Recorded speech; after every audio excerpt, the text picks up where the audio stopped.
Welcome to Taming the Perilous Skies again. This is Phil Marshall. We're at 100 days until launch, except we're not. We are on week number 3, where we're talking about how to bring a story to life in a multimedia world.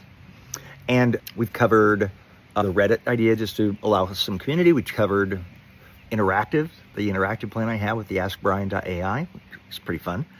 And so what I'd like to do now is I would like to cover some physical media. I know it's not exactly fitting into the multimedia theme, but hey, all of next week, kicking off with Elizabeth Ann West, is all going to be about AI and how AI is changing writing. But so right now, I'm just going to take one episode. I'm going to talk about physical media. So there. How does that help build out the world? So these are the ideas I have. So I'm going to have, a hardcover novel. And so what are you as debut author doing with any sort of physical media? Kickstarter, giveaways. I had a great discussion with Russ, who is just an expert at all things Substack and Kickstarter.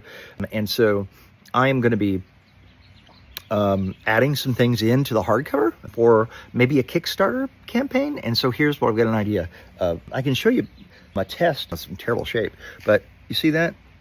That's the remnants of one of my versions of a temporary tattoo.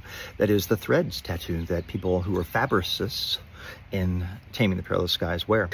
And so I'm going to be scratching this off and trying another version. I think the version that I like the most is simple black dots, 4 threads, box around it, no color.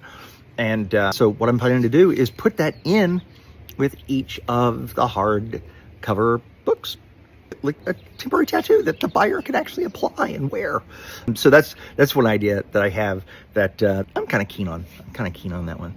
And so I've got to think about what other, actual physical media I might package up with that. But that's the one thing that I'm kind of excited about. So yeah, how about you, debut author? Any physical media stuff in your world?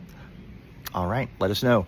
And we'll continue tomorrow, wink, where we go into another topic.